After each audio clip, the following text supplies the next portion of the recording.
Hello everybody, what is up and welcome back to Riptide 2025. I'm Ritual, joined by Nikita back air, and we're happy to be here. Yeah, it's always great to be here. I mean, you're going to be getting a lot of round 2 cut singles for Melee, and we're late enough that we'll get the quad stream so we can kind of tune in and out of some really cool matches, but we'll be able to spotlight a lot of those ones that make it to like Game 4, Game 5, because not just round 2, but every single match of today and this weekend is BO5. So we get a lot of Melee. Yeah, there's so much Melee at this tournament, and to get so much of it on stream too, there's going to be some great sets and some great VODs to come out. And we're going to just get, I think, right into it. I believe there's already sets happening or about to happen on the quad. So yeah, we'll be getting into it in just a second. Players sitting down right now. But looking over in losers bracket, a lot of in-progress sets.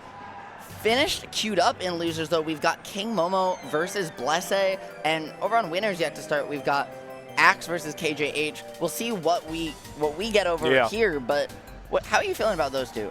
I mean, Blessé's kind of like crazy. Yeah. Traditionally a Pikachu player, I believe, who like, I mean, we'll see if we get that match. I hope we do, because I like talking about Pikachu, because I feel like each Pikachu does something totally different. Agreed. You have, I mean, everyone knows Axe. Yeah. I believe another, I don't know if Jeju got top 50, but top 100 player, level talent, plays. But the thing that I look for in a Pikachu, I think it started with like Tyler Swift a few years ago, is they like hone on a move that they use totally different from any other Pikachu player. Tyler Swift would like just spam down smash in neutral, and it would like work. I think it's really interesting too, though, that you describe it that way, because pre-J move, right? That's also how people described all the top Sheik players. Yeah. And so, you know, it's only a matter of time until someone puts together all of those disparate playstyles, and we get the Uber Pikachu. The homunculus Pikachu at one day. I mean, we kind of saw it with like Puff for a while, where like Toussaint started going for a lot of the RTC rests on like platform, where HBox never did it. I mean, HBox is kind of just the peak Jigglypuff at this point. But it does look like we are going to get Axe versus KJH if we want to jump over to that one. I think we get both Pikachus. I think we actually prefaced this perfectly. Axe been on a bit of a resurgence the last couple of years. Was kind of sitting around that like 11 to 20 range for a couple years, and now I believe finally actually was 10th or made top 10. Is going to get dunked by KJH there. Yeah. I love that we have just Red Falco versus Pikachu twice. If you think you're seeing double, we promise you're not. It's just happening twice. KJH been, I think the story of Riptide is like all the Midwest demons, hidden bosses, or very not hidden bosses that kind of just took a break are coming out. You have Ginger, you have KJH, you had Smash Poppy come out and like really perform. Smash Poppy upset STJ in their winners match earlier today. And Riptide has definitely taken that kind of, that crown from Big House as kind of that crown jewel tournament of the Midwest here for Melee. In a lot of context right now, Axe trying to find a way to answer back against KJH, but just still not able to close the stock out. Yeah, a lot of, I mean, it made it really easy for KJH to get that really early kill off the side with the dare, because now you're sitting like really pretty. You could sit in center stage, throw out a lot of lasers, high recovery options there. Really good read from KJH that Axe is going to try to cover low. Cleans up, but that rat has 100% on him. Yeah, that pivot up smash. That pivot up smash has hands, right? Especially to get around that smaller shine. Just great call out from Axe to close that stock out and get on the board. Oh, has the down smash idea, shades of Tyler Swift, but isn't able to get value because of the interrupt. KJ is just waiting for Axe to approach there. Holds down, is able to get the down tilt. I don't care if you fair me at, what was I, 12%? I'm just going to kill you. Yeah. Axe going to ledge there, trying to find a quick one. KJH, as you mentioned, though, just been playing so patient throughout this game. Really just not willing to push too many buttons. There, though, the patience works against you. You just kind of let Axe have the field day. And those up airs, man, there's no getting away from them. Yeah, I think homie hit, well, you could get away from them into the next one or into an up tilt. Yeah, you could do the thing where KGH recovered high, because obviously I'm going to recover high because I don't want to get gimped really early by Axe's Pikachu. And then I get up tilted on top plat, carried into like 3 more up airs, and I'm dead. I appreciate also that KJH there just got the power shield mid stage and just threw out 2 back airs and was like, yeah, let's not try to let's just cool down for a second. Oh, okay. Catching with the down smash is kind of good there for Axe because he was looking for like just the raw up smash to link into like a knockdown state or maybe a pop-up state to kind of get a combo going. Gets the grab, what are you going to do? Just hits the mistech with a nair. Oh! That reads KJH. Yeah, that's really the second time that Axe has found other than that up air, right, that he's really found the hit he wants under platform. KJH has been so good about using laser to not give Axe that optimal Pikachu positioning on the extension, looking for the moonwalk there to get a little tricky on the movement. Axe, though, with the discipline, finds a way in. Okay, what do you got? Yep, just do a little shine bear there. I mean, KJH is been really dominant when he's been able to sit in center stage, which he is right now, you know, chuck a couple lasers out of there. But the few times he did get caught in movement or Axe just read with a really aggressive option, like going in and just reading with down smash, he's gotten a lot of value off of. But you got to finish these. And KJH recovered high again with side B 3 times, and is still alive. Yeah, I mean, Axe just hasn't been calling out, but remember, right, there's still, this is game 1 of the set, so Axe might be saving that read for later.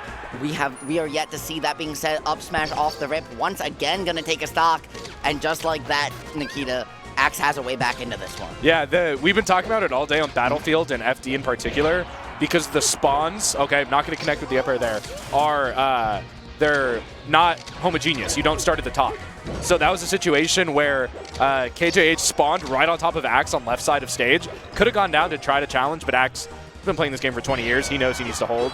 But a little too late there. Was able to bring it back to last stock. But.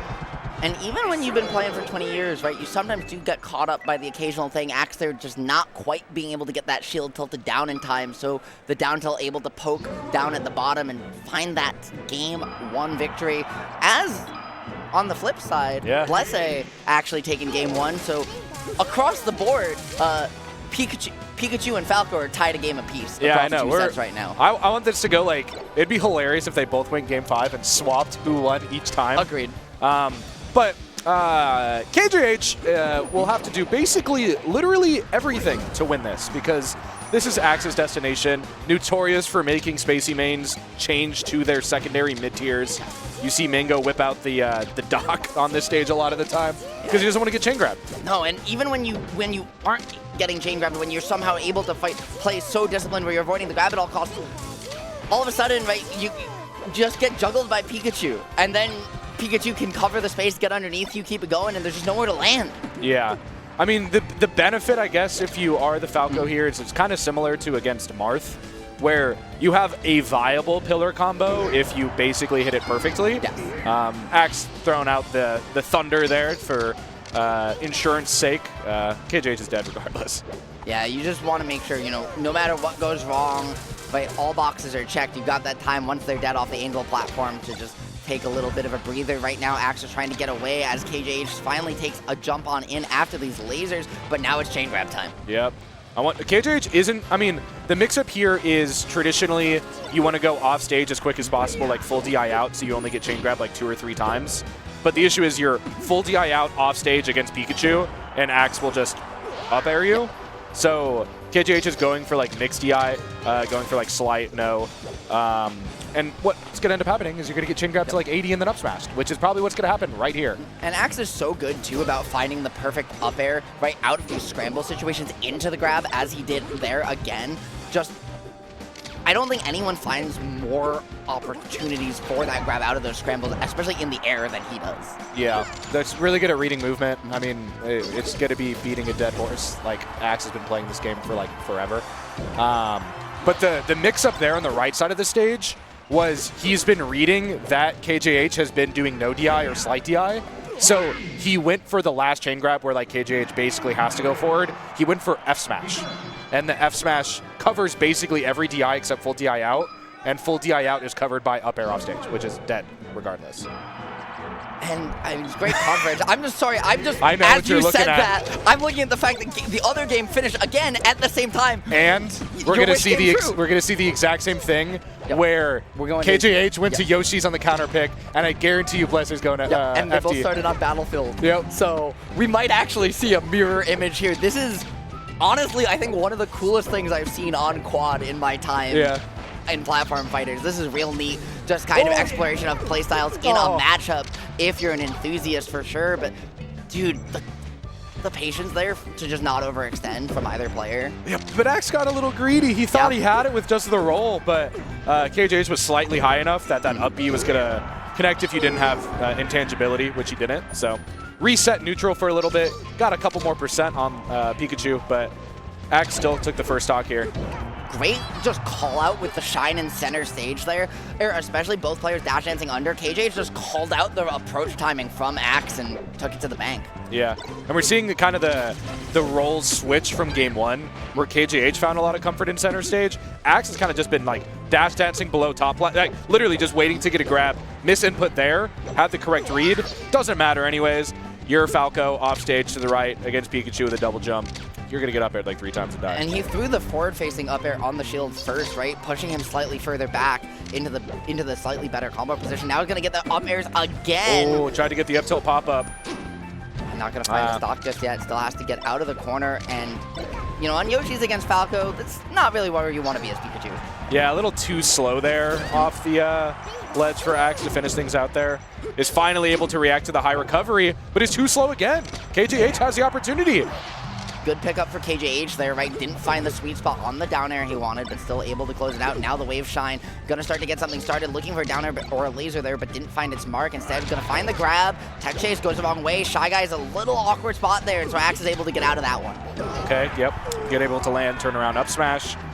Looking pretty good here for Axe. I mean, KJH was able to get an early dunk in game one. You probably want to see that happen a lot, but in the scrap, Axe is just going to benefit a full stock up. Yep, the jab, the reset there. Now you're stuck in the corner. Goes for it again. Yep. Yeah. Can't shine stall me. I'm going to go down. And now, if KJH goes Pokemon, we're exactly mirrored through 4 games. Which honestly would be very beautiful. And we're going there. Nikita, again, if you are a Pikachu or a Falco, if this need is in your book on a day-to-day basis, like, this is what's better than this right now. Well, the good news for KGH is if you look on the top right screen, the Falco's winning. So Falco's going to win, obviously. Right, obviously. Yep, exactly. It's bread and butter. If one of them's winning, the other one's going to win. So. Yeah. I really like the laser hype mix-ups there from KJH to kind of catch Axe out there. Axe really like trying to mix up the recovery and those quick attacks early, and KJH just knowing that and calling out for it. These two both been around for so long, right? Laser's pretty good too at interrupting like some of the really far away kind of funky quick attacks, because Pikachu goes like really fat and his hitbox extends really long. Yeah, it's for just like a frame or two, but even still, just Laser being that kind of moderate speed projectile, it just stuffs you out, resets the situation, and when you're a character at a mobility disadvantage, controlling the pace of play is everything. Yeah, I think the timelines are now converging, because Blessé was able to take a stock lead up there on the top right. Yeah, the timeline's starting to come together, but Axe still at a stock deficit here. The fire transformation time. This is really good posturing for KJH here, because if you get hit by basically literally any move, even up smash down there, you could DI and tech off the tree. So Axe in a really unfortunate position due to hitting KJH back into the transformation as soon as it hits. Yeah, and KJH just able to stuff you out with that back air. The awkward platform height just makes quick attack not really a great way to get out of dodge here, and now you're stuck in a really bad place. Okay, what do you got? You hold off with the hit stun. Not going to do anything there. But you did get a clean little 19% with the shine and a dare. Yeah, right now, these T-Jolts, again, just slowing that pace of play down. Axe just trying to say, KJH, approach me. You've got laser, I've got T-Jolt. We can do this all day. Okay. Yeah, Axe really is slowing things down here. I guess it makes sense, right? Yep. KJH got a lot of value off of calling out Axe's approach, so maybe I'm going to slow it down. Bait you into, you know, doing a mistake, maybe a dash in, maybe a badly spaced or badly drifted there. And I mean, you are at a stock deficit, but at the same time, right? Like, no.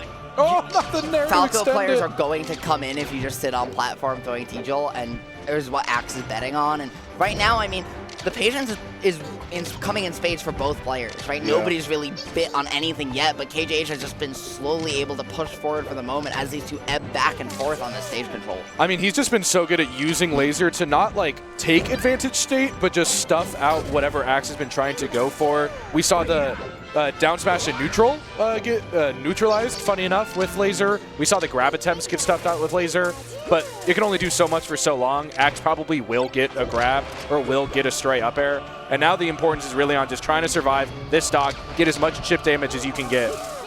Yep. And for anyone following our parallels, Blessé did take that 3-1, so unfortunately the attempt to parallel Game 5 is over, but KJH's attempt at 1 is not. We're going to wait out this transformation, though.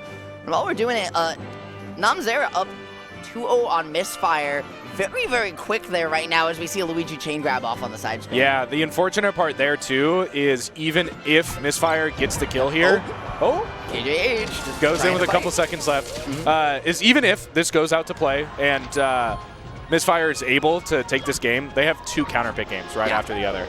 It's brutal, and like this is the Luigi stage in this matchup, right? So, you know, the hill only climbs higher from here. KJH, though, if we want to jump back to that one, is now up a stock in game number 4. Yeah, the issue there was we talked about it where like Axe needed to get more percent. I mean, he's getting it now. Maybe if he gets a clean kill, like sub 50, it'll be good. But Misfire really needs to clutch up here. What do you got? You get the back air. You're not going anywhere, though. Yeah, but able to find the forward air, reset the situation. Still have to stuff out that Firefox, though, and the high angle mix-up from Namzerra going to just force Luigi to now have to get out of the corner. That's going to be a falling up air. Yeah, nowhere to go. Oh, okay. Axe, let's see. Can you bring this back? I mean, Axe is going to look for the tech chase, but a little slow on the pivot grab, so the shine. Oh. The run off stage to reposition for the dare wasn't enough, though. You cleaned it up. I don't know if you want to be at 100% when you cleaned it up, but... No, but I mean, listen, right? It's still Pikachu. Axe is sitting in the corner, has the opportunity to find an edge guard here, make something happen. Had the up air, just didn't hit the right hitbox, Nikita. Yeah, and now I think you kind of just want to wait out this transformation. Falco has a lot of opportunities to kind of like get out of your combo there. Just gets back aired right under the windmill and is able to clean things up. Yeah, the timelines converge, or diverge. They're no longer the same. Time travel, parallel universes, they don't exist. Because we have a Game 5. We do have a Game 5. This has been an absolute masterful one. As we've been progressing very quickly through bracket, by the way. Actually, I think that's hilarious. I think that was what happened. In the top right, we can just watch this Game 5 still, but you can see it in the player cam. I think that's TheAsianOne sitting right next to KJH. He literally looked over to watch what was happening in this set we're watching right now, then immediately press start to start his own match. It's like, dude, I mean, listen, the mental games, right? The mental stack, your opponent sees you look over, but once the game starts, it can start. So, you know, a little bit of gamesmanship, maybe. Yeah, you called this out earlier where, like, maybe Axe is keeping some tricks up his sleeve to deal with these high recoveries. I mean, I think if any time is to use it is in Game 5, he's still getting tricked by KJH's high recovery with side B. Yeah, I mean, maybe it's just like not being used to the timing, right? It's in theory, it's not good on paper, and so maybe just not used to covering it at the moment. But and even still, he tried to cover it right there, and then KJ's just like, I'm not going to do that. I'm just going to up you straight to ledge. That being said, right, the platform just had a very awkward height for KJH, so he lost his ability to mix up off ledge, and so Axe just called him out for it. Yeah, right here, you're damned if you do and damned if you don't, because the right side of that stage is FD, and this side right here is just fishing for Axe to do some crazy stuff with like an up air. It's a platform where you might actually still get hit by Falco Shine if you shield. Like, from grounded, which is crazy. So Axe now just trying to maybe look for some crazy shield drop up air there. He tried. I likely he tried to use the low platform there to try to bait in. Yeah, he kind of like, I don't know, the aura had like gravity or something. It like pulled KGH into the short plat. Where like if I see Axe on low height platform, I'm running the hell away. I don't want to be there. Yeah, and now he has the opportunity to maybe do it on the other side with a great edge guard situation. Not going to find the down air though. Gets the nair to get him off ledge. High recovery. This time Axe can wait, turn around, up smash. Throws out the Thunder again just for insurance there, but you're going to clean that thing up with the up smash. And if you're KJH, you're very happy that platform just rose back up, right? Getting a little bit more aura here as Falco on the table. If you can just find a way to get in on this Pikachu right now, KJH trying to bait out the opening. You had it. But Axe just is standing his ground right now, right? Like he's not approaching unless he has to. Axe, I don't know if the read was a up E onto stage. I think that was just supposed to be a charged F smash. I think that would have done it. I mean, he's still comboing here, so it's not over yet. Reads the shield on platform there, goes straight for the grab. A little bit of an awkward shenanigan there in the corner to swap the stage control, but KJH still trying to find a way back to ledge, going to go there down low Phantom again. jab. Yeah, and once again, right, Axe covering that slightly high illusion, and KJH just going right to ledge. That's so unfortunate too, because depending on the DI, I think that could have been a jab into back air, which would have been dead Pikachu, and now the roles are entirely reversed, and Axe is seemingly running away with this at this point. Yeah, like, if you're going to make, like, it's possible, but you just have to avoid these up airs forever, and right now you just can't even find a way back down to stage. Gonna get the grab. Okay, still no punish for the high side B. No, not yet. Axe has been like, been scouting it out, and just KJH has been able to go low every single time. That up air though going to do it, and Axe taking in the nail biter game 5 of this quad. That being said, where you want to go next, Nikita? I don't even know what we got here. So what? We got, I don't know if we want to look at Balloon Day set. Balloon's already up 2-0. And then we've got Spacey Dittos. I guess we just, I mean, we can look at Seke and the Asian one for a bit. You were talking about like aura. The fact that the Asian one won game 1 after just looking at what the hell was going on with like Axe and KJH is hilarious. And also, like, the Asian one also just, if you watch Stock Exchange, if you watch, you know, New York City and Tri-State Melee, the Asian one is very much an aura player with the Spaceys. So, you know, maybe riding that momentum a little bit. That being said, do we actually know which player is here? I did not check who won. Do you know what color the Asian one usually is at like Stock Exchange? I've seen. I'm getting like blue last vibes, time I cast but we'll see what he played Falco, and so in my head, I'm just imagining the Falco, even though I know he plays both Spaceys. I think we'll see what happens. Wait, let's try to see some movement here. I don't know. I have no idea. We'll figure it out what happened. We'll just commentate 2 blind foxes. Yeah, I mean, listen, right? We've got pink fox, we've got green fox. There's a degree of color blindness where these are similar. Wait, are you colorblind? No. Oh, I thought you were talking about like the Cody Schwab, every fox is brown.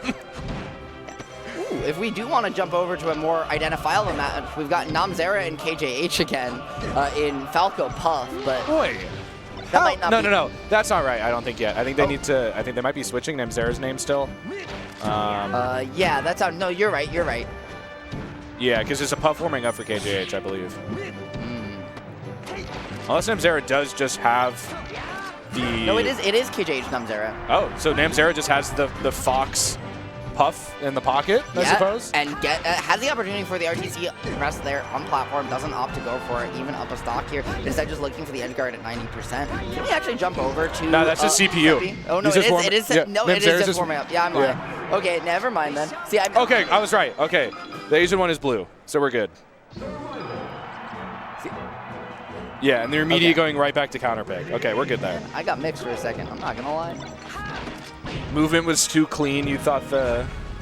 No, I'm going to be honest. I literally just didn't see the CPU color. That being said... Yeah, because if they're getting comboed, the name tag doesn't pop up for a bit. All right, so we got game 3 here. It was pretty close because I think Asian one was at least even or down for a little bit, the first couple of stocks. And it's almost going to look like a quick 30 in a handshake. Yeah, the Asian one's just been playing on point right now with the pressure. I love that full hop up nair. It's very cheeky. That full hop there was very cheeky. Yeah, I mean, in the Ditto, you're going to see a lot of like short hop approaching nair. You could look for like Dare Shine. You could look for like Dare Grab. Yeah, the New York classic, the Drill Shine. Yeah, and then it's like, obviously you have the Asian one, for, as you said, plays a lot of the Stock Exchange. Probably has a lot of those Shine Tech chases. Yep. That being said, great roll there to recognize, get out of the up smash spacing, find a way to get away. Now both these two scrapping for the opening. Great shine back air though to find it for Seke to try and get on the board here. Yep, recovers too low there. Yeah, and it all started with TheAsianOne like doing a dash through dash attack on shield and getting punished for it. It's just, you're not going to get anything dash attacking on Seke's shield while facing away. Yeah, I always think this the platform layout here is so interesting to watch Fox's move on. I love using the top platform there and the wave dash back to just kind of create pressure. They're fading back, not really trying to interact here, but just enough that they can at least still press buttons and try to scrap and at least have the posture. Okay. Not as free as the others. Shield stop, turn around, back air. Should just be rinse and repeat, yeah. I just like how each transformation just gives, of course, it gives Fox something. It gives Fox the option, especially on grass, to basically recover safe at like 3 different key directions. You could go to ledge, you could go straight, or you could go on top and try to land on the little tree. TheAsianOne just jumped out lasered for an edge guard. That's what happens when you dual main both spacies, right? Yeah. Sometimes you just forget which spacey you're playing for a second. I don't think you forgot what he was playing. I think he was going for the aura clap, like just farming it. Oh, I agree with you. I'm just goofing. Yeah. What do we got? Yeah, spot. Oh, I thought it was gonna be spot dodge up smash. Spot dodge grab. Barrett's gonna finish it there. Dominant. Yep. 3-0 and a handshake, as you said. Now getting into Namzerra KJH for real this time. Yeah. We have some crazy other matches too that I think are sitting down. Yeah. Where we have Spark and Balloon Day on the other side. So yeah, I mean, this is one of the things where like KJH swapped to Falco a couple years ago, likes the character a lot more. This is like the one where I think every dual spacey main, KJH isn't a dual spacey main anymore, but like always brings out the Fox for, because Fox just makes this matchup so easy. I think Hungrybox put it best, where like if you play Falco against me and you have a Fox, you're trolling. Yeah. It's like... But there are things, like Ginger and Mango have proved that there are things to make Falco beat Jigglypuff. It's one of those things where it's like, Puff just, like, Fox, what really wins this matchup is the amount of high-octane pressure, and while Falco doesn't have that, he can control the pace of play. It's just his margin of error is so much thinner than Fox's. Magi as well. I don't know how I forgot Magi had definitely game wins on Hungrybox. Don't remember if she ever got the set. But yeah, there's confirms. Up smash actually still kills in this matchup. More in, like, Yoshi's Pokemon. At like way higher percent. Down tilt is really good. Laser's still really good at messing with the direction that Puff is facing, because Puff can't just barrel wall you in neutral if you get hit by Laser, because you get turned around and facing forward. And it just also forces her, like, at mid range, she can't just flippantly wall out back air at range. She has to actually be a little bit more committal with her spacing for that, because otherwise you just get caught out by a Laser and hit for free. Yep, there's the up smash value right there. KJH knew the percent that Puff was at, that a raw up smash connecting in neutral would kill, is able to trade there. And now turned being down like a full stock into up with, you know, kind of whatever you get is bonus here in terms of percentage. Okay, drift back, trying to find the run around there. Namzerra doing a great job just giving KJH the space where you feel like you can swing and want to, but just not actually giving the positioning to get any sort of valuable hit. Finding the down airs now, but again, just not able to read the tech chase. Yeah, that situation on the ledge where Namzerra just didn't hold might be the thing that breaks the bag for game 1, because Namzerra can't rest now. Yeah. So he basically just has to like clutch out a stock here, because up smash will kill, charge F smash will kill. Down tilt might even kill if you get rest on platform. So you got to take this with raw, neutral, and just outplaying KJH for a full stock, which is not shaping up that it looks like it's going to happen. KJH is starting to space a little further back to try and just get a little bit of dash dance value off just making you swing and then trying to find a laser or something here we saw before, just to continue to get in this scrap range and force this aggressive Puff play and take full advantage of it. Which, you know, you have the stock lead, right? You might as well, as you mentioned, that rest value not online. Yeah, but now, if you are Namzerra and you're able to get this KJH stock early enough, the onus and like the stress always shifts to the spacey in this matchup, okay? What are you able to do? High recovery, get knocked down? Okay, just, if I get F smash, I'm gonna F smash you again. Yeah. And now you hold.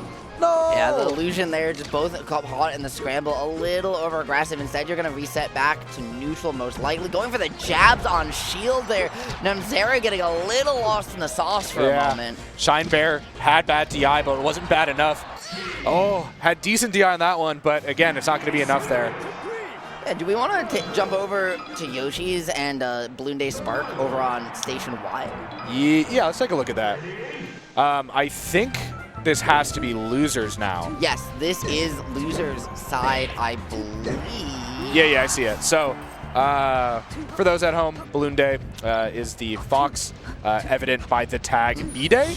And Spark is the Sheik, as evident by Spark playing Sheik. And if you're wondering who beat Spark, right? Spark was on winner's side, lost game 5 to East Coast Blake, a tag you may not recognize. That's Zuppy. That's crazy. Let's go Zuppy. I was talking to Zuppy yesterday in the water park, and he was like, yeah, I got second in doubles because the stream setup was too cold.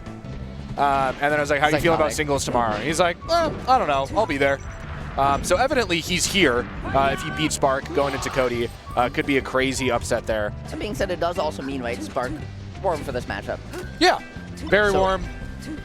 Don't know if Balloon Day plays necessarily the same as Zuppy does, but I mean, I think it depends on the player and the specific player you're playing into, where it might be a curse as well. Especially if you have like a player who plays like a Skurzo, for example. I don't want to warm up Skurzo and then play Balloon Day right after, because they play so differently. I was going to say the playstyle difference is absolutely brutal. Okay. Like that high shine there, but Spark just sharking under platform at the moment. Aggressive down smash. Spark's been letting those off the rip throughout this game, and they just haven't been getting the value that he wants from them. I wonder if it was... I don't even know, maybe a misinput on like a drop down aerial. Just try to. Yeah. I don't know though.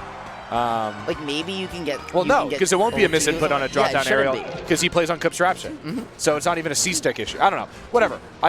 The down smash on platform in neutral doesn't work evidently. So we need to see what Sparks to be able to do here in game 2. Yeah, try to throw out the nearby platform, looking for the boost grab, doesn't find it. Instead, getting caught to the corner now. Great crouch cancel to find the grab, gets the check to the corner. No edge guard situation though. Yeah, good shine stall from Balloon Day to be able to get out of the back air chain that continues to happen once you get thrown off stage.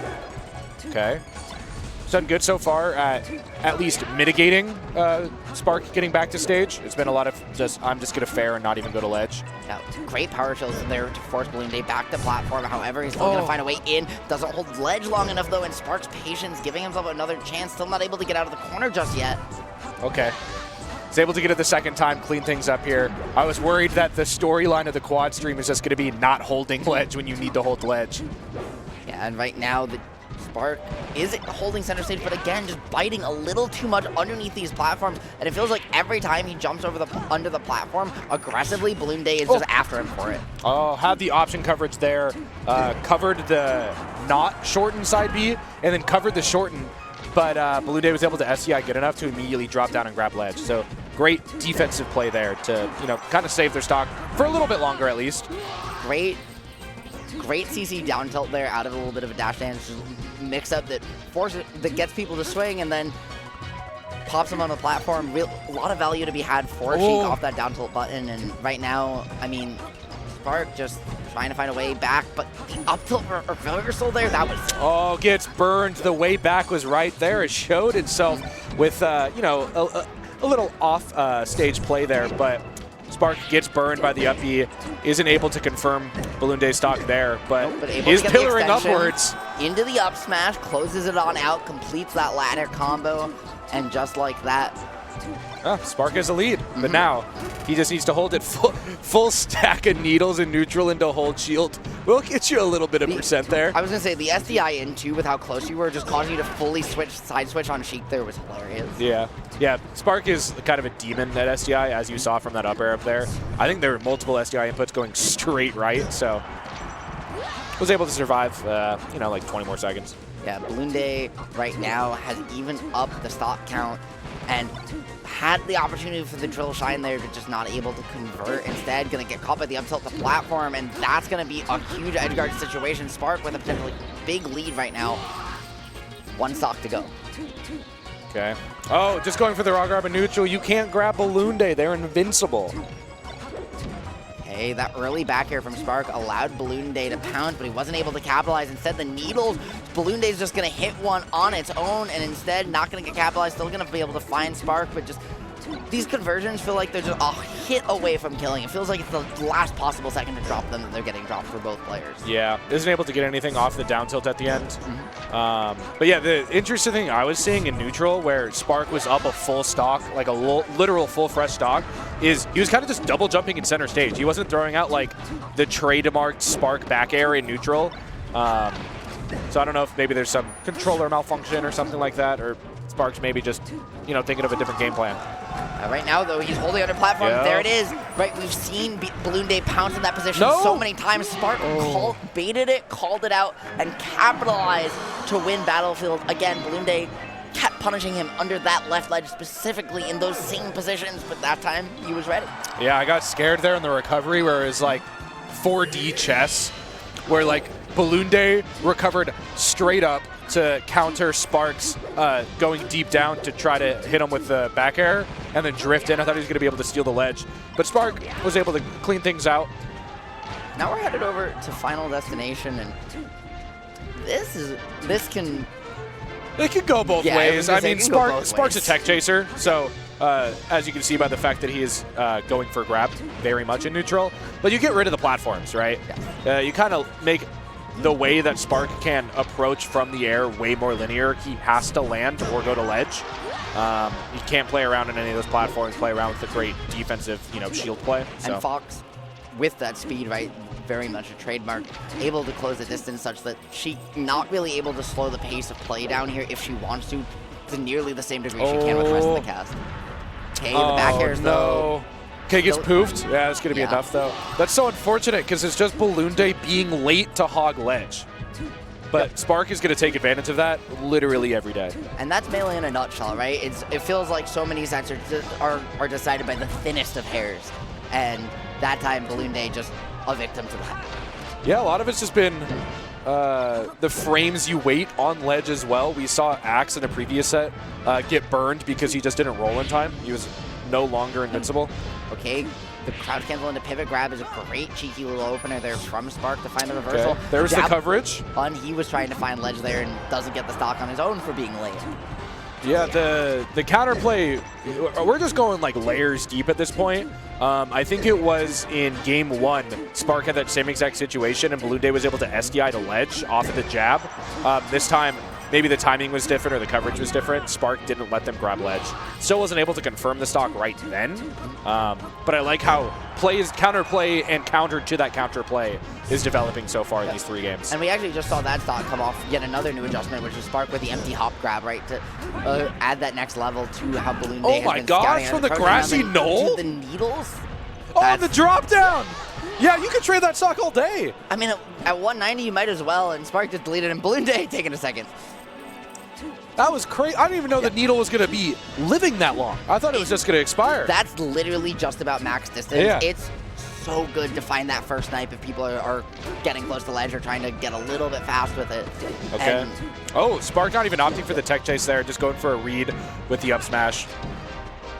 Okay, that miss shine there, still going to set you up for the back air. One more chance, though, and going to get the JC up smash. Yep. So last stock scenario still has a chance to reel this one back in and find counter pick advantage, which honestly might be the deciding factor in this set. Okay, you get the up smash there, Spark. What do you get to finish with it?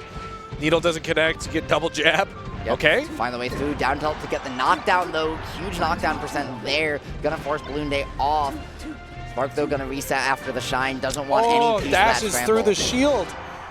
I don't think it's going to matter, though. Just hold and throw back air? Nope. Okay. Go for the, tried and true. I'm just going to F-tilt you. I'm going to up air, fair you. Finish it out. You got to go high. You got to go past ledge. Might as well. Dude, Blessé's just got the Falco bracket today. Yeah, I think we might take a look at that one after this final game here. And as you mentioned, counter pick, right? Yeah. Spark will have Game 5 counter pick. I don't know how necessarily important it will be because I think this matchup, you kind of have the good ones. You have the Battlefield, which is already used. You have the FD or the Pokemon that was already used for Fox. So Good jab mix up there, by the way, to find the reset from Spark. Now going to continue the pressure with the needles. Gets the last one only, and it's going to be just enough to steal it away. So efficient. Yeah, but we have seen what Balloonday's been able to do when Spark's had a stock lead. He's been able to clean things up really quick here. Has the opportunity here. Oh, it trades, though, off stage. Yeah, that fast nair from Spark made all the difference. Now he's going to jostle out, mash and jump out of that as well, and then just continue the pressure on these knockdowns, keeping the attack chase going with all the creativity in the world. But Balloonday's going to call out the down smash and then miss the wave dash for the stock. Yeah. That's brutal. Just SDs straight off stage. And now Spark is sitting real pretty. You just got to get like probably 50-60% with this stock, and you're looking pretty good. Yeah, but like as you mentioned, it's certainly still possible, especially if you're able to find that coast to coast on those wave shines. Instead, Balloonday going to play this one safe, trying not to get caught up by that early up tilt, going to scout it out, slowly marching back on this coast to coast, rack up the percent. Spark's got to be careful. Oh, the reversal there with the down smash. It connects twice. Does it connect the third time? No, get up attack will grant that invincibility for Balloonday to breathe again. Okay, just stuffing out, controlling space right now is Spark. But Balloonday's going to find a way to wriggle in there anyway. And Spark just hasn't been able to find a hit all that much, but gets one when it matters. Oh my gosh, the string went for soft air too. Dude, I mean, like that weak back air is so clean too as an extension that sometimes you just got it. What do you got? Just drop down there. Knows it's coming Tex, and now Spark SDs. And if you remember, right, earlier this set, we saw Spark execute exactly that. So this time, Balloonday saying, "You're not going to catch me out twice." And now, this is the counter plays are now being counterplayed. And this is Fox at a 1 stock deficit. This isn't elite. No. Okay. Oh, knows the Spark's going to go for the down smash there. What do you got? Just up smash? Wave shine? Ow. Okay. Gets the extra percent that you need. And yeah, you just mentioned she got a lead? I don't know where it went. What lead? Exactly. This is an even game we're talking about here. Spark just trying to get something started. The early nair, though, not going to lead to an advantage. Say Balloonday is going to take full advantage in the scrap, but not going to get too much either. And it's going to be Spark who opens things up. Okay. What are you going to get out of this? You just go to the back throw. Okay, you get the high. Oh my gosh. Spot dodging. Okay. Air dodging. Okay. Aggressive crouch canceling again from Spark in the clutch. He's going to find the opening off of that Phantasm as input. Going to get both hits of the up tilt. Still has jump though. Is able to recover high. But Spark's going to be able to reverse fair. And that's just going to be it. Oh, so unfortunate with the misinput for the side B in. It really did seem like somehow, in some way, despite being down 2 stocks at one point, that game was Balloonday's to lose. Yeah, it really was. The momentum swung fully his way. It felt like Spark just suddenly stopped being able to hit him for a little while. But now that we're over at Blessé Ginger, Blessé now down in the first game to the Falco after beating one the last time around. But here on FD, still hasn't been able to get the lead either. Yeah, I wasn't paying much attention to that game in the corner as we were covering the last couple stocks. I don't know how Ginger got the first stock, but maybe this is the situation where Ginger's getting a lot of value off of his own pillar combos, which looks like it is the case. Oh, good little stall there to not get, reversaled at 9% off stage. And Blessé was trying to call out, like, if you shine slightly late there with that up air to just try and find a reversal and maybe steal a stock away. It didn't work out, but instead, now the double A's are going to catch you on the way down. Tries to find a reversal again, and well, it didn't work, but no harm, no foul last time. This time you throw it out again, it means it's ready, and he showed his cards too soon, so Ginger with the edge guard, and now right back to the pillar combo with the extension on the fair. Oh, yeah. I mean, Ginger's now in the position where he could just sit there and fish for whatever the hell he wants to fish for. Like, he knows up tilt is good at X%. I'm just going to stand backwards and throw it up tilt because you have to approach me. I'm up 3 full stocks on you. And that time, the shine first to get shield small enough that you can just commit to the dare there. Or trying to find the poke with the up tilt down angle too. Like, Ginger is feeling himself right now. Just going for the stanky leg because it'll send off stage if it doesn't kill. Yep. Oh my gosh. And you can just see that, like, Ginger is playing absolutely full confidence. Yeah. And that's after, too. I'd be curious to know how that set ended, but it was game 5 lost to Preeminent in phase 2 pools on winner's side. Oh, and it's kind of funny, too, because if he won, he would have played Axe. Yep. So he's getting a Pikachu regardless, so he's going to make the most of it. Oh, no! It'll be a team kill if this ends up going up 3-0 or 3-2 or whatever in Ginger's favor. It'll be Ginger KJH. That's going to be, I mean, I want to watch that one, but. Yeah, the Falco Ditto. It'll be a sad little team kill. We don't get that one very much anymore, but an absolute treat when we do. Blessé trying to find the early edge guard, but just not able to find the right hits. Falco, not enough distance on the Firebird, though. Yeah. Pluck those feathers. Oh. Is this. Oh?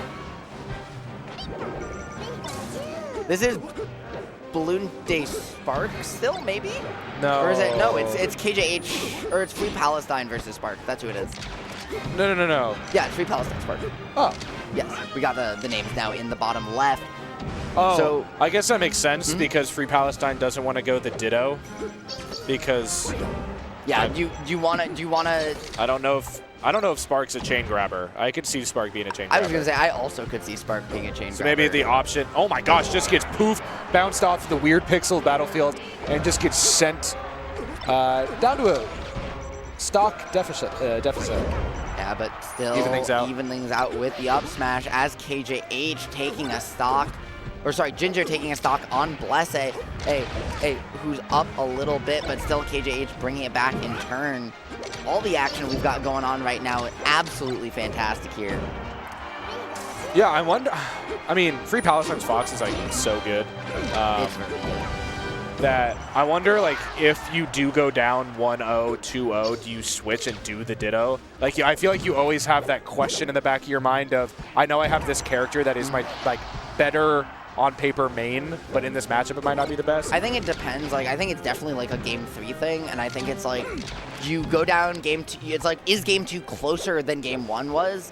Where it's like, if you feel like you're making progress, maybe not, but if you feel like nothing's working, then maybe it's something you pull out just to change something. Great boost grab there from Spark, getting that last frame to cover the distance. Not gonna get it the second time, but still doesn't matter on the standing. He's gonna get the tech chase and a little get off me fair. I like that. I got Spark out of there real quick. Yeah, got a reset. That's some old school melee right there. Okay, you can't be missing those techs against Spark. Okay, getting the knockdown on the up tilt, gonna close it out as well with that down smash. Free Palestine though, only a stock down, and as we saw just a game ago, this doesn't mean anything. Yeah. I don't know, maybe Spark has downloaded the new BIOS and is now able to clutch out without making it last stock situation. Yeah, I mean, certainly possible. You just got to see how you avoid these shines. And right now, I mean, Spark looking like he's in the Matrix, seeing these coming in advance. Oh my God, he's impossible to hit. Poofing to stage, able to power shield that shine. That was crazy. Okay. That was unintentional, but that was crazy. Yeah, the fade back nairs are good too. He's just toggling shield on side plat. Why not? F-tilt, you're not going to be able to get the forward air there. Just kind of lets Free Palestine recover, sees what's going to happen here. Hits 2 and 3 of drill there connecting, making a very awkward little situation for Spark. So Palestine capitalizing to get out of the corner. And the fair again. I feel like Spark's going to be able to download that one and not get like cheesed by the fair coming out of instant action from Free Palestine. You do back air here.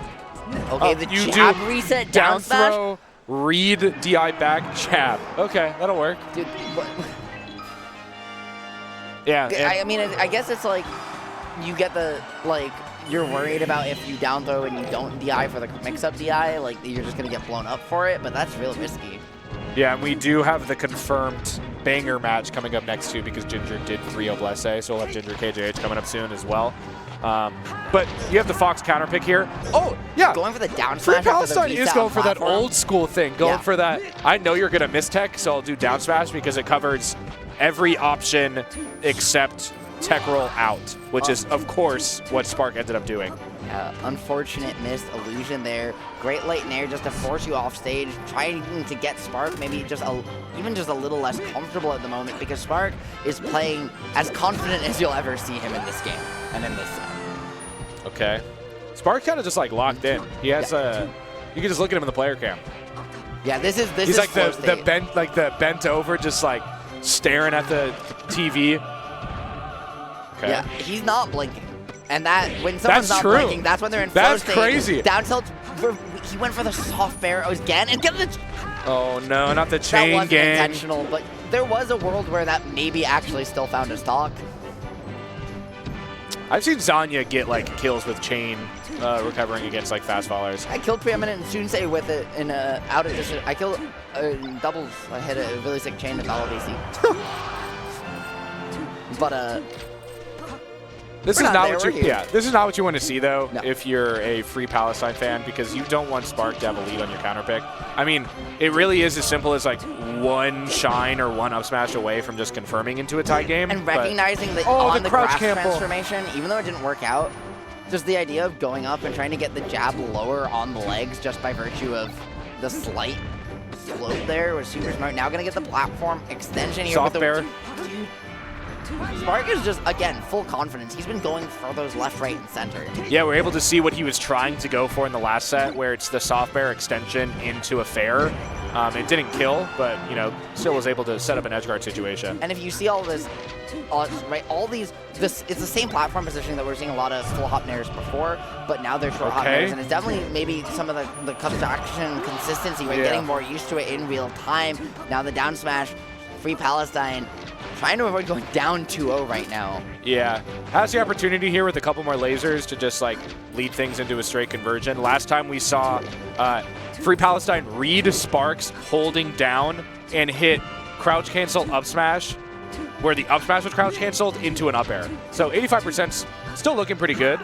Yep, you know, you got to start fishing for those up smashes. It's what Spark does to not get hit by them.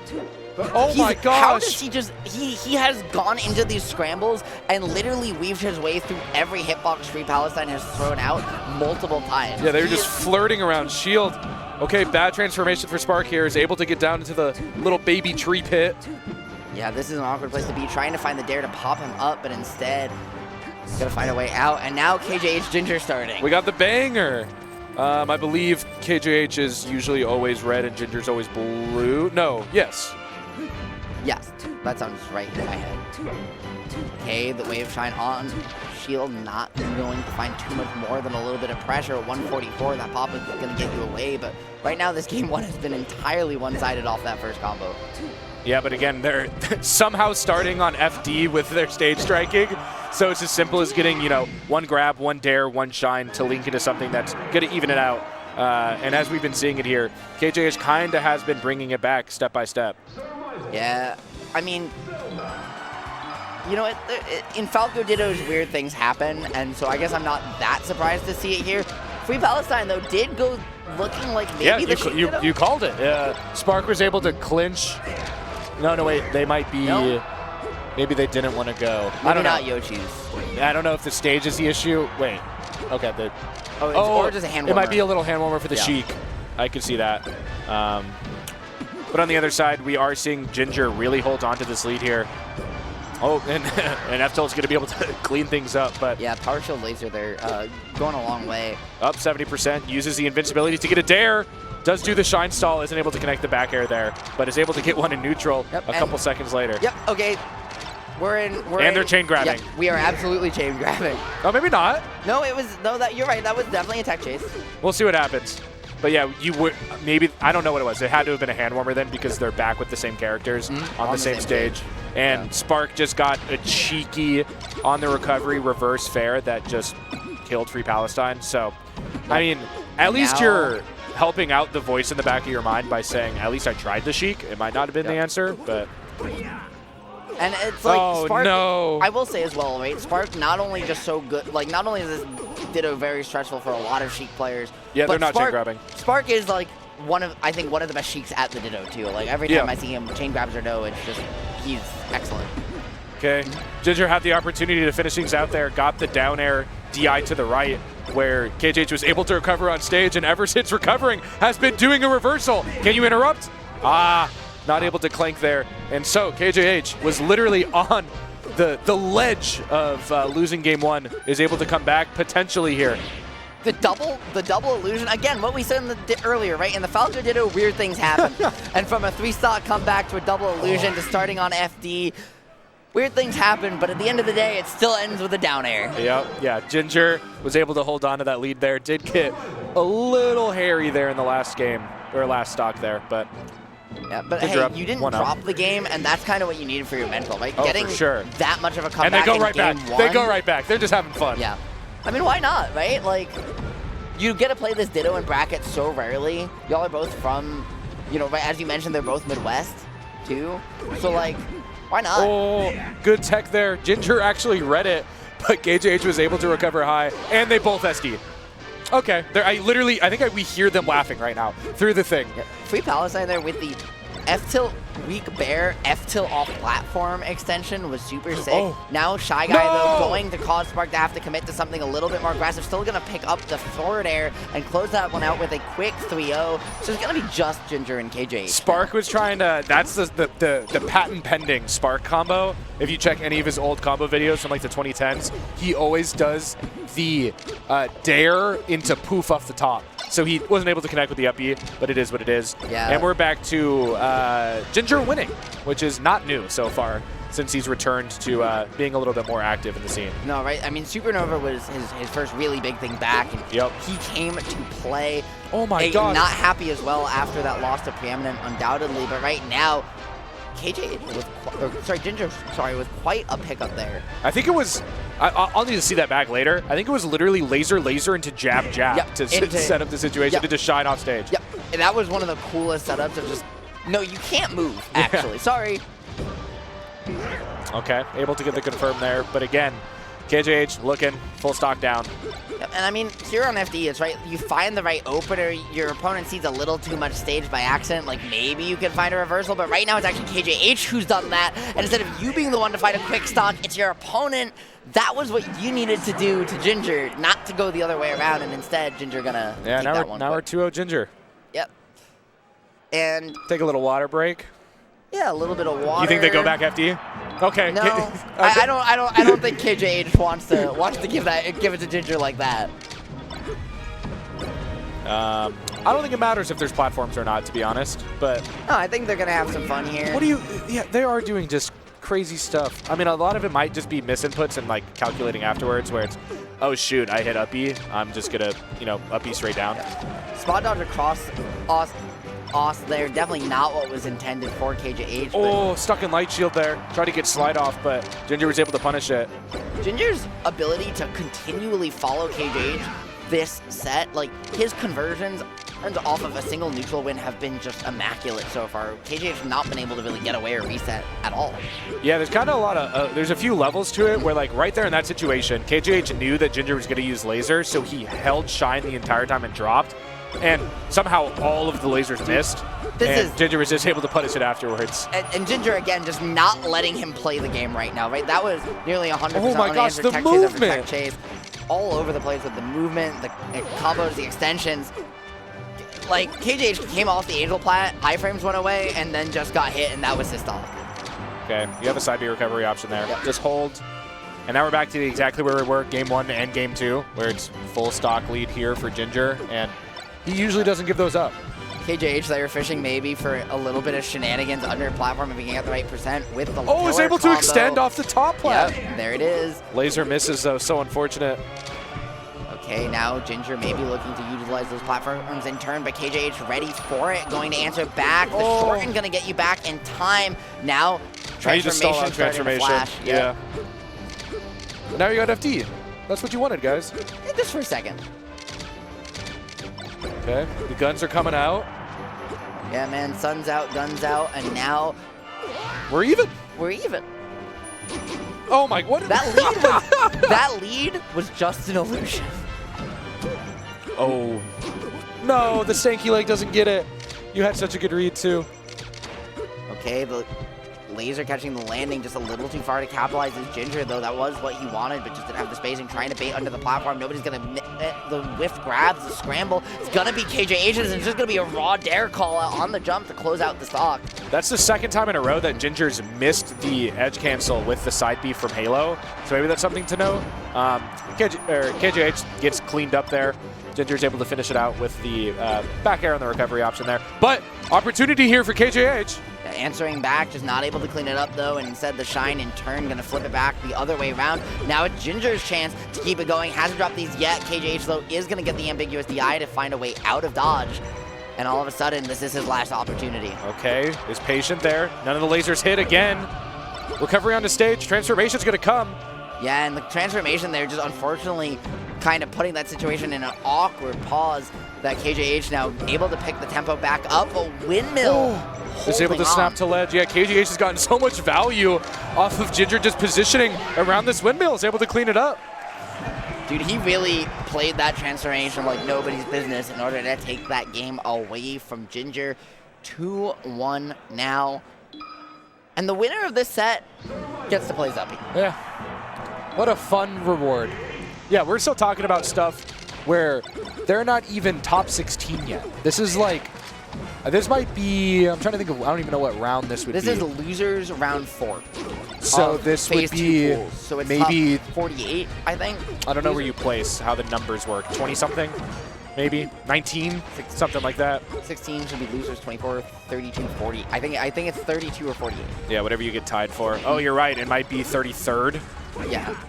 Which is crazy that we're seeing KJH Ginger. We saw Spark Free Palestine for 33rd placements. Yep. And that's like after, right, Ginger lost to like Preeminent game 5, right? So it's not even like that much of an upset. Yeah. There's a top 50 player beating a top 50 player. It's just that when a player like Ginger comes back, retains his skill level after a gap, there's just more top players, and then he just adds another one. They don't reduce down because he came back. Okay. Oh, a little bit of a misinput there. Not able to get anything. Instant meteor cancel there. Is able to get back to ledge. Very good there for Ginger to extend his first stock. Yeah, the crouch underneath the up-angled F-tilt there to avoid that from KJH. Still not enough to get out of the scramble, but ducked for at least a moment. Now, though, all of a sudden, Ginger just trying to maybe swing for the fences at that high a percent and instead just resetting. Yeah, I think KJH acknowledged that Ginger wants to sit up on that top platform there. Oh my god, extends it with the dash attack. What do you got? Is the laser going to hit? Jab? Gets the jab again into the pillar. Oh, it still works! Off ledge, too. That was crazy with the reversal. I know. I saw as soon as he snapped to ledge, I thought maybe he turned himself around in accident, but nope. That's a Ginger extending and covering every option possible here. Has the opportunity here for another combo. Instead of the dash attack, it's a grab this time. And then on the reversal, just being in the perfect position to still tech out of it, right? Immediately on the platform, still has to find a way away through this maze of lasers, but beautiful find to ledge there for Ginger, who's going to pick it right up with the shine, the weak nair. And just like that, 3 stocks to 1. What an edge guard. Yeah, KJH had the right idea there to try to get burned by the up B, but was just too far beyond it. Yeah, right now the fade back from Ginger very slightly to avoid the lasers. Not going to be enough to avoid the back air, though. So now Ginger taking his time on that top platform again. This time, KJH pounces for it, and Ginger ceding stage control. Okay, top platform play again. We are seeing Ginger kind of wanting to be up there. Hold that light shield, hold that shield. KJH has to go up there to try to get him down. And on that chase, right, you just let, you let stage go away on your terms. And once you do, Ginger just controlling the pace of play so heavily that he gets to pick the interactions. He gets to pick when to pull the trigger and got the download on that approach with let it rip, and that's it. Yeah, Ginger just got the hard read there. Okay. Copy. Ginger got the hard read there, and I mean, like KJH just did not have an answer to how efficient Ginger's advantage states were that entire. Like it was, they weren't even really winning. Like KJH wasn't even really winning that many less neutral interactions. It was just he wasn't getting nearly as much off his advantage. I think it was like the openings per kill is what you're exactly talking about. Where if we had like numbers on that, Ginger's would be way lower. Yeah, so. Due to how far we are into the bracket now, we literally only have 2 matches, but the match on main stage is what we're waiting on. And like we need to give Ginger a couple minutes to play Zuppy. So we have a little bit. Are you? Well, I was going to say Ginger Zuppy is off stream, so we actually only have 2 matches left before top 16. Yeah. And then there's, I think, one more final wave in 30 minutes for the last people to make top 16. I was going to say, we are going to get both. I think we should get both of those. Both sets, one on stream, one on quad, because I was going to say, it's 7-20. No, I think main stage is done. I think that's their last match. Really? I'm guessing we're getting both the losers. I don't know. They might steal one. I was going to say, they might steal one because it's main stage. Yeah. But, hi, chat. Yeah. How's it going? Do you want to pull up chat so I could go pee really quick while I have time? Absolutely. Thank you. I'll be right back. while we're doing this, this is what we call a good old production break here on BTS Smash 3. Or, nope, BTS Smash. I need to remember BTS Smash 2. Sorry, my brain is forgetting the channel real quick. Chat, I'm on the back half of a double. It's been a real one. We're pulling you up here on BTS Smash 2. Okay, I can see you now. How's it going? It happens. In the meantime, I'm just gonna keep hanging out. Thank you, Dr. Seke.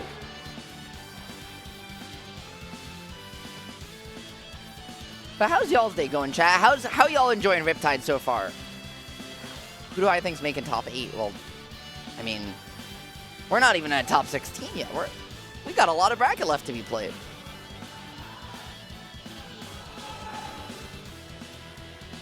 But if you're here, you got a subscription. If you can see through these ads, thank you. Using AdBlock. Consider supporting. It's how a lot of these streams, a lot of these events stay alive. And hey, while you're here, maybe drop a subscribe to BTS Smash. They do so much to support so many people. But for the moment, it's just me and the ghost of Nikita Bear. Nickelback Air was here.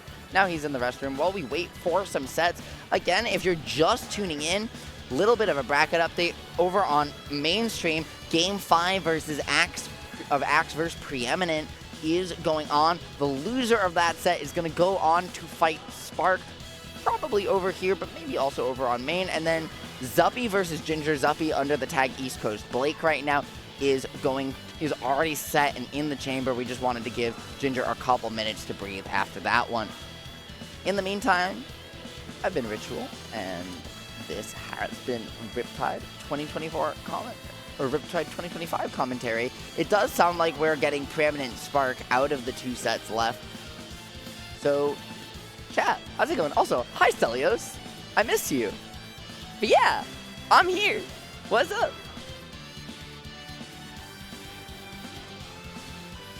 Oh, hi Nick. Hello. We have a wild Stelios in chat. What? We got Stelios? What's up? What was I thinking about? That reminded me of the first time I ever commentated with Dark Gen X. That's top 50 Melee player, Dark Gen X. We like had some technical difficulties before our block started. So I told him I was gonna go to the bathroom, and then he started the block as soon as I went to the bathroom and did the whole, hey everybody, my name's Dark Gen X and I'm here with, and then just commentated with an empty chair. Your ghost was there. Yeah. But now you've become corporeal once again, right? You've recorporated. I literally, I think I came back during a game. So nobody even knew he had a co-commentator until someone else started talking. Yeah, good old Justin. I wish Justin was here. I also wish Justin was here. That being said, between the commentary and top 100 grind into just the top 100 grind into a little bit of commentary, glad he has a little bit of a breather, because that man has been grinding all year long. Yeah, I think he's enjoying his life in France right now. I think so. He was in Europe. I don't know if he still is in Europe. Yeah, he was in Europe. If not, I'm sure he's enjoying his life. Yeah. Back in the real world. Yeah, before he's trying to think of how to combo Jigglypuff as Sopo. He has a crazy clip. I don't know if it'll be on Supernova's combos of the year thing, but he has a crazy clip on HBox where as Ice Climbers he connects. I'm trying to think of what it was. I think he connected aerial dare into a grab. He dared him, and he was able to interact or action out of dare so quick that he grabbed him, and then of course just nanoed and wobbled, whatever, legal wobbling. I was gonna say, Dark Gen X, while we're talking about Justin, dude, I love watching his ices, man. His ices is so, he's just down to scrap more than every other ices, and I feel like every time I watch him, I just, I see just the weirdest icy stuff in the best way. That man knows all, whatever the weirdest corner of Melee you think exists, I promise you there's a weirder one, and I promise you Dark Gen X knows about it. Yeah, Justin, I mean, I want to see how he laps. I want to be able to fly on the wall. Because I remember he'll just drop a clip of optimal Sopo against offstage Spacey, And it's like, how did you get in the situation to lab that to know that like triple fair works? Yeah. I don't know. But I think we'll be, I'm trying to think of what we're getting. We don't know what's happening. Oh, no, that one is on stage. I was going to say, we are actually getting Preeminent Spark, I believe, as soon as what production had said. When yeah, they as soon as ready. Preeminent's able to sit down at the setup, which is right now. Evidently right now. That was perfect timing. Yeah. So, okay, so you were correct that one was going to be on main stage. So, Ginger and Zuppy will be over there. Our friend East Coast Blake. Yes. Yes, sir. Yes, sir. And as, you know, in chat, if you're not aware, I'm sure you could guess by the fact that we're just about at top 16, but the blocks are going to switch over soon. But before we go, we got this to bring you, and I'm so excited because I think my favorite thing I like here is pointing out, we'll see it, oh, you already see it right now, the sponsors for Spark of Scrat. That's actually abbreviated. It's Scrat's Friend. Yes. And where Scrat will buy you a milkshake or something. Yeah, Scrat, I believe, will buy you like a milkshake and like a hug or a high five or something like that. Notorious. And like cover your Uber, I think. Yeah, Scrat's the GOAT. Actually the GOAT, supporting Spark a lot, supporting Moth a lot to go to tournaments. And a few other people here or there. Shout out to, I believe, New Orleans now, actually, right? I don't know, some like Alabama, Louisiana, somewhere down there. I know he does move into a new place. Shout out Scrat while they're hand warming. But yeah, if you see, everyone's Scrat's friend, but Spark and Moth are usually a bit better of a friend with Scrat. Yeah, right now the dash dance on the top bottom, again, keep him warm. But sometimes I think it's interesting to watch what the hand warmers are this late in the bracket, because sometimes, you know, it's general movement, and sometimes you kind of can get a little bit of an insight into maybe what someone's priority is to like really make sure they're clean up. Well, I mean, also looking at these two players, they've literally been playing nonstop for the last 2 hours. Like, Preeminent literally lost on main stage to then take the walk over to side stage to sit down and immediately play Spark. So. Yeah, they've been going through it for a minute, and something we saw on main stage earlier is instead of like changing ports in between games, we saw I think it was Smash Poppy and SDJ switch CRTs. Yeah, they literally got up, moved their stuff, and switched seats. So Spark, if you were watching the stream, is sitting in the same seat he was earlier when he won. Yes. So, superstition-wise, I think it'd be smart to for Preeminent to counterpick chair and take left chair. I agree. I do think that stuff holds some amount of weight, because you do actually just feel more comfortable and everything is slightly different. Like, no two chairs are identical, so if you're just like perfectly comfortable, go back to that same chair. I feel like the same way in doubles, where like if I'm winning in doubles and I'm sitting on the outside, I will stay outside the rest of the tournament.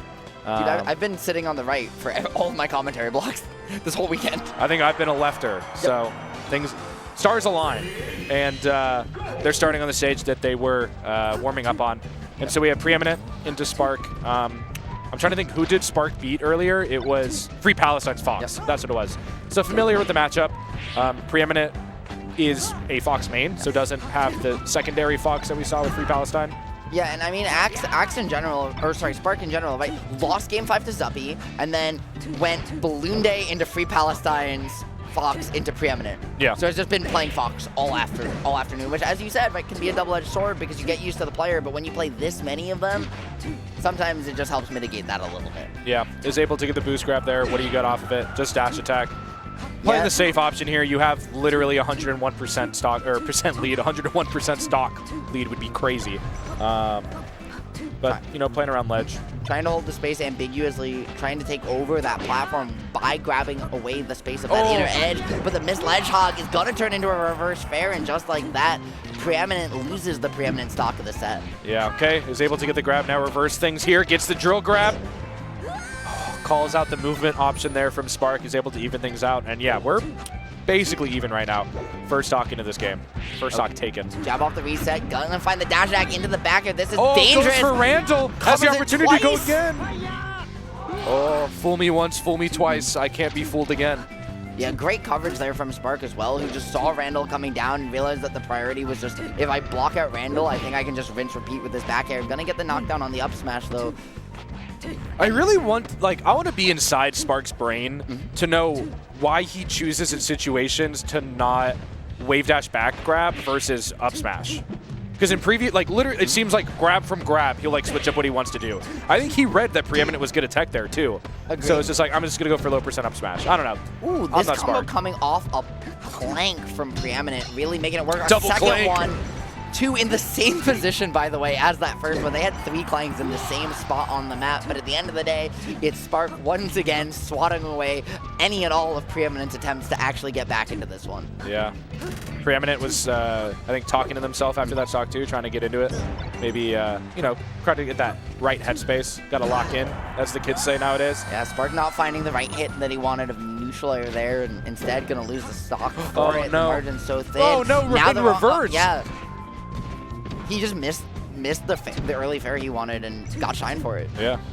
Yeah. Got knocked down by low percent up air into jab preset into up air.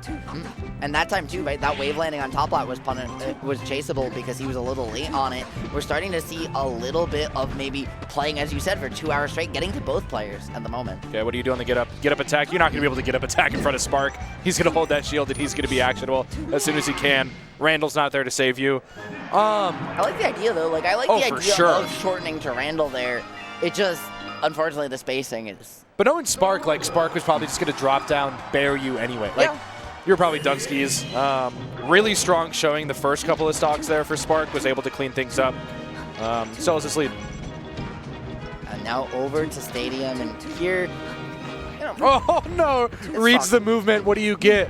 Gonna continue the tech chase. Goes for the up smash early again. Yeah, I think you're trying to maybe get the weak hit there, pop up the platform, get an extension there. Yeah, now Spark's the one getting tech chase there. Oh, had the perfect air dodge in.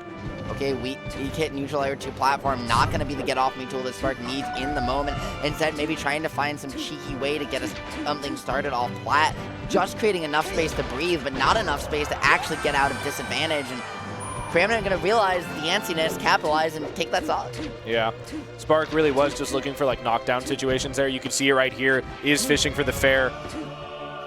Is able to get it, get the knockdown again that he so wants. Is able to actually do the wave dash back grab twice in a row here. A third time now as well. Gonna get it forward on the way. Yeah, gets the miss tech. You can't. Spark will wait here all day. Oh, and miss inputs with the full hop. Yeah, unfortunate situation. Something that we've definitely seen from Spark a lot today, and I think also from the Subtraction, but calling out that timing with the down smash too, dude. Like, as you mentioned before, Spark locked in, and you see that with that unblinking lead. Yeah. Spark likes the little tree armpit thing that he's been going into. He got chain gang. Yeah, you can go through the wall here. It's like one of the actual very rare uses where chain can be like, okay, is for chip damage through the tree. Throw out the little danger noodle. Yeah, like that's a couple percent, you know, that's like not any percent, but it's almost percent if you're a little too cheeky with it. It's almost percent. It's like Phantom ones. Yeah, and now he's crouching in the other, I don't even know. He likes crevices. That's what Spark does. Oh, gets caught in an F smash in neutral there. Not going to be the move you want to see here. Is able to get the crouch, but not the grab. Yeah. Okay, you get it here. And goes for the up smash. Yeah, again, like maybe looking for the side switch right on that weak hit to platform there at the angle, probably what he's looking for. Maybe also an up smash in a strong hit into another angle, but at this moment, until one more. Oh, goes for the jab instead. Okay, I like the idea there. Techs the F tilt there, and now Preeminent's going to try to reverse things back again. Build up this lead that he has. Okay. Right now, I love that fade back there from Spark. Double down till under platform, really scouting out that middle edge, taking away the pressure and covering all the landing options. Beautiful rinse repeat advantage state from him. Just understanding the importance of platform positioning. Okay. Oh, you're able to get the crouch cancel grab. What do you do with it? Goes for the re-grab that time, though. Doesn't go for the up smash. Isn't able to get the grab, but we're still seeing switch-ups happening. Gets back to ledge. Yeah. Eats a couple fairs in the face. Swats away mid-transformation. That time, those platforms going down a little bit did cause the down smash to miss off the slope, though, with the up air. Spark. You go for the down throw? Instead. Oh, went for down throw, instant up air. Yeah, this is an awkward situation. But this is good. This is pit value. Yep. Spark is evening things up with everything he could do. Yep, I think that was 3 pulls. You're gone now. Yeah, that's a dead Sheik, but yeah. that pit provided you some value, and now you wait because you don't want to go down there. And, yep. Okay, maybe you do. Yep. Maybe Spark does want to go down there. So maybe you go down at the end, try to find a quick stock or something, especially with the wall. There's just not really anywhere to get away. Try to find the... There you go, fair. The fact that you tried to shield poke there with the side switch there, even though it didn't work. Like, again, Spark is fully locked in right now. Yeah, Spark's feeling it. I mean, just getting value from the places that, like, saw the opportunity to go down in the pit. Okay, I'm going to tech everything. I'm Spark. And like, I'm going to get some value out of it. The fadebacks on these needles, too, to just always align with the inner edge of Stadium Plat to just, right, cover the optimal amount of space. Cover... I think Spark read that movement option, actually. Oh, not enough percent there. Okay, you're looking on borrowed time here, Spark. What are you going to do with it? Get up aired once again. Yeah, I mean, we're even. Once you get grabbed there, there's, you know, I mean, there's only so much you can do. And listen, if we're going to have the last set before top 16, Nikita, which, by the way, mainstream over now, so it's just us here before Melee top 16. Winner makes that final 16 players. Loser goes home. Preeminent Spark at Battlefield 1 game apiece. Yeah, and this is where, like, it's really important to win this game, but, like, counter pick wise, I really don't know what Spark goes to in Game 5. We haven't seen Spark on Game 5 ourselves, I believe, in this matchup yet. It always ended Game 3 or Game 4. Being said, Spark with a very clean little ladder there to start things off right on the pillar. So, gonna start with a full stock lead, which, you know, again, it's Fox at a stock deficit, but it's still a stock, right? It's still a stock early. Preeminent has that gun. Preeminent is able to even things out a little bit here. Is able to get the grab. Has been doing so well at reading Spark's movement. Like, it's the minute details where traditionally I think you would see Spark read the movement, go for those raw grabs in neutral, and Preeminent just has not been allowing him to do so. Yeah, I've also noticed that throughout the sets we've really seen Spark play. Actually, I think all of his opponents have done a really good job of following his defensive mix-ups to platform. Yeah. It's something that his opponents keep getting value on against him, is that it seems like they all have the pattern down. Okay. Yeah, and Spark hasn't been getting as much value off of, like, fully charged needle in neutral, where before I think Preeminent was just getting caught out, like, literally dash dancing or, like, dropping from platform, getting, you know, needles to the face there. Ooh, good short in there. Okay, finds his way in. Spark, though, able to just beautiful Oh, you're going to get Spark comboed here. Yeah, you just got caught on platform, missed the tech. And good timing there. And snipes him, too. Doesn't even need to hold ledge.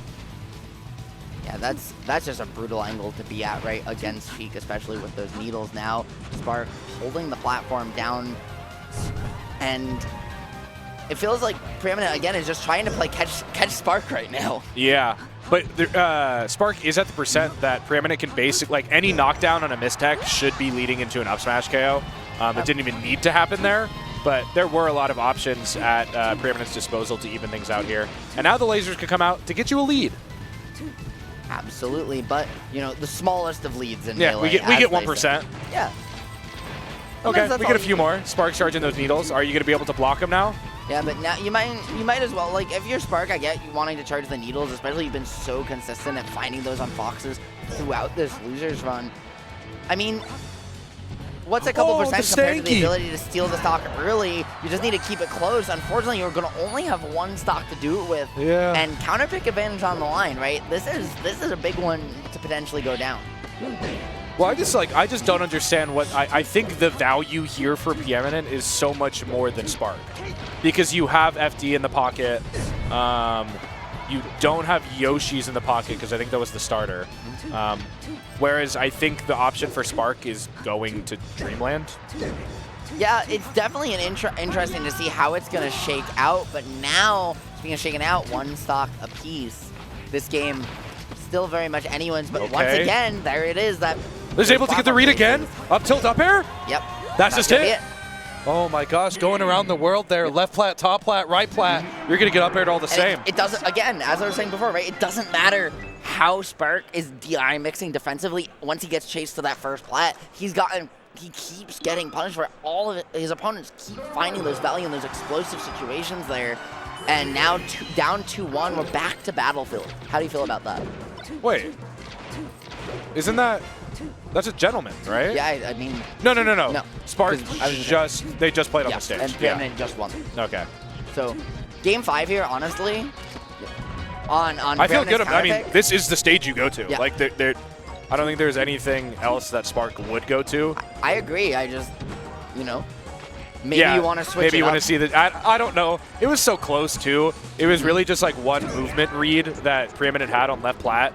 It was just the grab that they were able to get to confirm that final stock. So, agreed. Right now, Spark just trying to find an opening, but all of a sudden, right, game 4 time, Preeminent has just locked in now. You see him now in that flow state as well. Both players head down, lean forward, unblinking, fully knowing that everything comes to a head here. I just feel like especially so far in this game and some of last game, Preeminent just knows what Spark wants to go for. And like, look at that. Those were 2 options that I think game 1 or game 2, Spark connects and gets the knockdown. Instead, Preeminent's just hopping around, dash attack, hopping around, grab and neutral.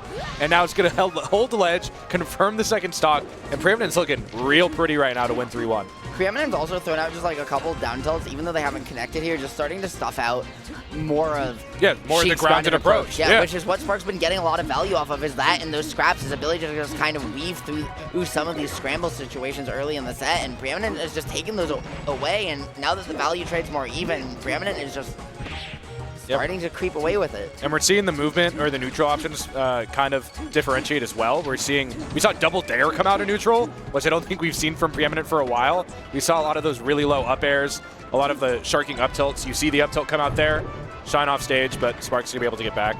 Yeah, the down tilt that you're seeing as well. Yeah, right now though. Oh, get up attack punish. Right out of the walk as well. Great little pacing mix-up from Spark there to find the tech chase. Gonna keep it going, but the last hit of the Phantasm just gonna find it. Instead, though, Spark gonna answer back and capitalize off yet another edge guard. That's what we saw a lot of early in the set and in the past box matches, and as this one's gone on, we've seen less and less of those edge guards coming out from Spark. Okay, you get the back throw. You have to finish this here, Spark, and you get the hold. That's a stock deleted in 10 seconds. Yep, and now just like that, right, Spark only down 100%, very capable of bringing this back. Preeminent is just standing on top flat. Why not, right? She thinks you're going to drop down, they'll throw the charge needles, you just wait. Okay, what do you got? Up smash? Nope. Safe option there, just goes straight for the falling up air. And now we're back to where we just were. The full stock lead, Preeminent sitting pretty. Gets the combo here, what do you go? Just for back air? Oh no, goes for the read? We saw it end last game as well. Oh no! Yeah, that might just be it if Spark can't get away. The platform, if you can chase to, but great mix-up. Unfortunately, Preeminent's still ready for it. Spark fighting for his life right now. However, Preeminent going to hold on, not able to get away. No resets, but going to find the weak bear. Yep. Instant air dodge on stage is a really smart option there. Just get away, throw out some meaty aerials here, throw out a nair. Up air should be able to confirm it there. And you can hear the crowd popping off for Preeminent taking it and clinching top 16. Yeah, that was... What a way for that set kind of to turn around. If you saw, especially game 1. I mean, I think if we took a pause, where was it? Like halfway through game 2 or something? Yeah, like you would be like, wow, Spark's probably going to go up 2-0. And then Preeminent just cleaned up everything between stocks, which is like, normally you see those adjustments happen mid-set between games, but not like that. Preeminent, that was very, very impressive. Just reset your mental in the moment. Yeah, I don't even know. Do you have bracket to see what top 16 looks like? Yeah, we can take a look before we head out. Top 16, folks, before we go. On winner's side, going to be... I think we have to wait for the next round to figure out who they're going to end up playing. It's going to be on the half that's set, though. It's going to be Cody Axe, Zane Wizrobe, Oshman, and Smash Poppy. Yeah, Smash Poppy's been going crazy this event. Upset also, SDJ and winners. What was it? It was also at Factor he did pretty well as well, which, you know, home region. But even still, like, Smash Poppy having the resurgence recently. And down in the losers, we have Ginger making a resurgence. Yep, we've got Moth versus Morse Code, which is going to be a funky one, right? That's Icy Samus and then Gatsu Michael. But that's going to be it from us. I've been Ritual, joined by Nikita Bear. And we'll catch y'all later. Yeah, support your locals. See y'all.